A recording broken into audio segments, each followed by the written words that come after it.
Students, welcome two equations IAS. आज discuss करते हैं आरबीआई के बारे में। आरबीआई की एक हिस्ट्री हम डिस्कस करेंगे, उसके अलावा कुछ फंक्शंस डिस्कस करेंगे कि आरबीआई के फंक्शंस क्या हैं। देखिए, आरबीआई की हिस्ट्री को समझने के लिए पहले समझते हैं कि एक 1858 में गवर्नमेंट ऑफ इंडिया एक्ट आया था, ब्रिटिशर्स ने पास करा था। गवर्नमेंट ऑफ इंडिया एक्ट से ना पावर ट्रांसफ़र हो गई थी ब्रिटिश क्राउन को। उससे पहले ईस्ट इंडिया कंपनी इंडिया में रूल कर रही थी और चार्टर एक्ट जारी होते थे। तो 1858 में गवर्नमेंट ऑफ इंडिया एक्ट आया, पावर ट्रांसफ़र होगी ब्रिटिश क्राउन को। फिर 1861 में एक इंडियन जो करेंसी से रिलेटेड एक कानून पास हुआ था। उसमें ये था कि जो इंडिया में करेंसी नोट जो चलेंगे वो बैंक ऑफ इंग्लैंड प्रिंट करेगा, और बैंक ऑफ इंग्लैंड के पास पावर आ गई, वो करेंसी नोट प्रिंट करता था और इंडिया में सर्कुलेशन में आ गए। अब हुआ क्या कि ये डिसाइड करा ब्रिटिश गवर्नमेंट ने कि करेंसी नोट उनसे प्रिंट करवाने के बजाय फिर इंडिया में ही प्रिंट करवाते हैं। तो उसके लिए एक कमीशन आया, royal commission,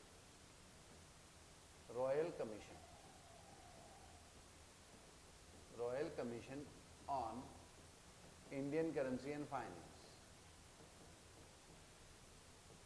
Indian currency and finance.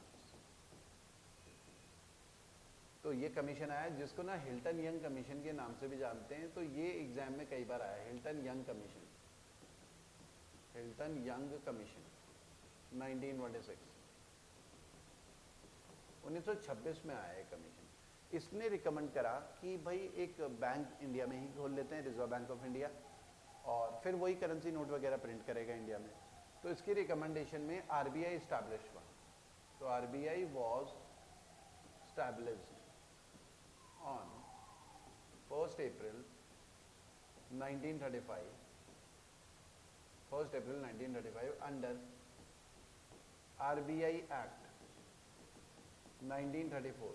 तो एक तो ये ध्यान रखना है कि एक्ट तो 1934 का है, लेकिन आरबीआई स्टैब्लिश 1 अप्रैल 1935 को हुआ। तो कई लोग इसको लेकर भी कंफ्यूज होते हैं, तो एग्जाम में गलत करके आते हैं। तो अगर आता है कि आरबीआई स्टैब्लिश कब हुआ, तो स्टैब्लिश तो 1 अप्रैल 1935 को हुआ। अगर एग्जाम में आता किस एक्ट से हुआ, तो आरबीआई एक्ट 1934। तो एक्ट 34 का है, आरबीआई स्टैब्लिश 1 अप्रैल 1935 में हुआ। उसके अलावा एक और फैक्ट इससे रिलेटेड एग्जाम में आता है, क्योंकि 1947 के बाद, क्योंकि आरबीआई तो एक as a private company establish हुआ था, तो ब्रिटिशर्स चले गए, तो आरबीआई ना प्राइवेट बैंक की तरह ही रह गया, प्राइवेट कंपनी की तरह रह गया, जो कि करेंसी नोट प्रिंट कर रहा था। तो हुआ क्या कि आरबीआई को नेशनलाइज किया गया, RBI was nationalised, RBI was nationalised on 1 जनवरी 1949। तो 1 जनवरी 1949 को आरबीआई को सरकारी बना दिया गया, नेशनलाइज कर दिया गया, प्राइवेट कंपनी से सरकारी कंपनी। ठीक है। अब आरबीआई को बैंकिंग सेक्टर का रेगुलेटर भी बनाया गया। ठीक है। तो आरबीआई बैंकिंग सेक्टर को रेगुलेट करता है, एक तो यही एक्ट है, और सेम ईयर में एक बैंकिंग रेगुलेशन एक्ट भी पास हुआ था, बैंकिंग रेगुलेशन एक्ट,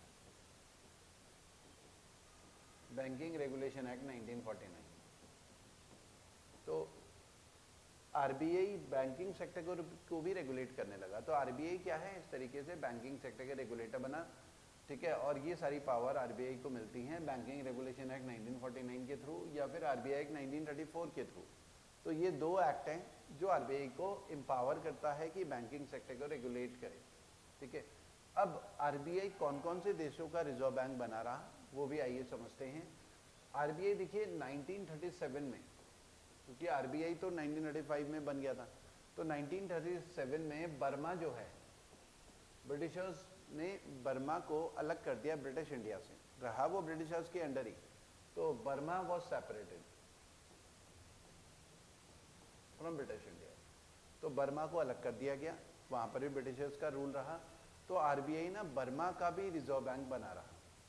ठीक है। बर्मा का भी रिजर्व बैंक बना रहा, और टिल कब तक बना रहा, अप्रैल 1947 तक बना रहा।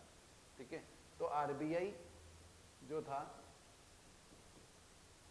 continued to serve as a reserve bank, continued to serve as a reserve bank of Burma, till April 1947। तो अप्रैल 1947 तक बर्मा का भी रिजर्व बैंक बना रहा। वह बीच में एक टाइम पीरियड ऐसा था 1942 से 45, एक्सेप्ट ये वाला जो टाइम पीरियड था, ये एक्सेप्शन एक्सेप्ट बिटवीन 1942 और 45 इस टाइम पे आरबीआई बर्मा का रिजर्व बैंक नहीं था ड्यू टू चाइनीज ऑक्यूपेशन, क्योंकि वर्ल्ड वॉर चल रहा था उस समय, चाइना ने बर्मा के ऊपर कब्जा कर लिया था। तो जब चाइनीज फोर्सेज ने बर्मा के ऊपर कब्जा कर लिया तो फिर आरबीआई फिर बर्मा का रिजर्व बैंक इन 3 साल तक नहीं रहा। फिर 1945 में अमेरिका ने हिरोशिमा नागासाकी पे बॉम्ब गिराया और चाइना जो है वर्ल्ड वॉर हार गया, उन्होंने सरेंडर करा और चाइनीज फोर्सेज वापस चली गई। तो वापस से आरबीआई बर्मा का रिजर्व बैंक बन गया 1945 में। तो due to Japanese occupation, due to Japanese occupation, तो जापान ने ऑक्यूपाई किया हुआ था तो जापान के कब्जे में रहा, ठीक है। उसके अलावा आरबीआई जो है, क्योंकि हमें आज़ादी मिली 15 अगस्त 1947 को, तो 15 अगस्त 1947 को आज़ादी मिली तो जो पाकिस्तान है वो भी इंडिया का ही पार्ट था, तो पाकिस्तान अलग बन गया, ठीक है। अब रातों रात तो वो अपनी करेंसी नोट प्रिंट कर नहीं सकते, तो ये डिसाइड किया गया कि भाई ठीक है, आरबीआई जब तक पाकिस्तान अपना कोई दूसरा बैंक नहीं बना लेता तब तक आरबीआई पाकिस्तान का भी रिजर्व बैंक बना रहेगा। तो RBI continued to serve as a reserve bank of Pakistan till कब तक? जून 1948। तो जून 1948 तक आरबीआई पाकिस्तान का भी रिजर्व बैंक बना रहा, ठीक है। तो एक ये डेटा है जो आरबीआई से रिलेटेड है। उसके अलावा आरबीआई को कौन चलाता है? आरबीआई को चलाता है बोर्ड ऑफ डायरेक्टर्स होते हैं, बोर्ड ऑफ डायरेक्टर्स, जिसमें ना 20 डायरेक्टर्स होते हैं। आरबीआई को चलाते हैं बोर्ड ऑफ डायरेक्टर, जिसमें 20 डायरेक्टर होते हैं। ये भी एग्जाम में आया हुआ है। इन 20 डायरेक्टर में 5 तो ऑफिशियल डायरेक्टर होते हैं और 15 नॉन ऑफिशियल डायरेक्टर होते हैं। तो ये 20 लोग आरबीआई को चलाते हैं। मेन क्या होता है, ये 5 ऑफिशियल डायरेक्टर ही आरबीआई को चला रहे होते हैं। जैसे एक तो गवर्नर है और 4 डिप्टी गवर्नर होते हैं। आरबीआई में एक गवर्नर होता है, 4 डिप्टी गवर्नर होते हैं। तो ये आरबीआई के ऑफिशियल डायरेक्टर हैं। मेजर फैसले जो हैं आरबीआई के यही 5 ले रहे होते हैं, जो कि 5 ऑफिशियल डायरेक्टर हैं। 15 नॉन ऑफिशियल डायरेक्टर्स की अगर हम बात करें तो 10 डायरेक्टर्स जो हैं गवर्नमेंट अपॉइंट करती है, अलग अलग फील्ड के लोगों को, appointed by government from various field. तो अलग अलग फील्ड के लोगों को गवर्नमेंट अपॉइंट करती है। 4 डायरेक्टर्स जो होते हैं वो कहाँ से होते हैं? आरबीआई के ना 4 लोकल बोर्ड हैं मेट्रो सिटीज़ में, ठीक है। Each from one local board. वो लोकल बोर्ड कहाँ है? मुंबई में, दिल्ली, कोलकाता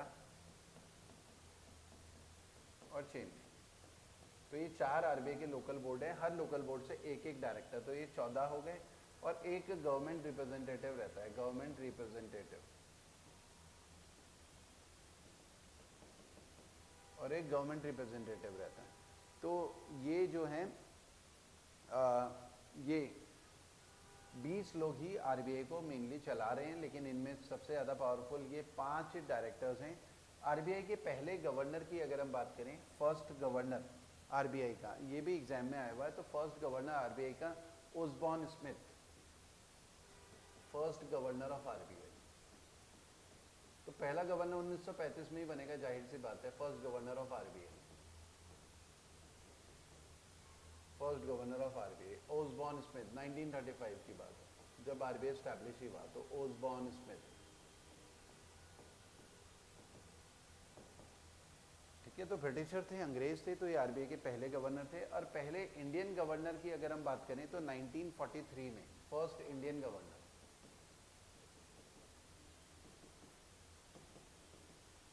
में बने थे सीडी देशमुख। तो ये कुछ डेटा है जो आरबीआई के बारे में हमने डिस्कस करा, ठीक है। और अच्छा, आरबीआई का जो रिटायरमेंट एज है गवर्नर और डिप्टी गवर्नर की, वो ना 62 ईयर्स है। तो एक ये भी डेटा है जो आपको ध्यान रखना है। तो हमने कई चीज़ें डिस्कस करी, आरबीआई की एक हिस्ट्री डिस्कस करी, और आरबीआई बैंकिंग सेक्टर का रेगुलेटर है। मेन फंक्शन आरबीआई का क्या क्या हो सकता है।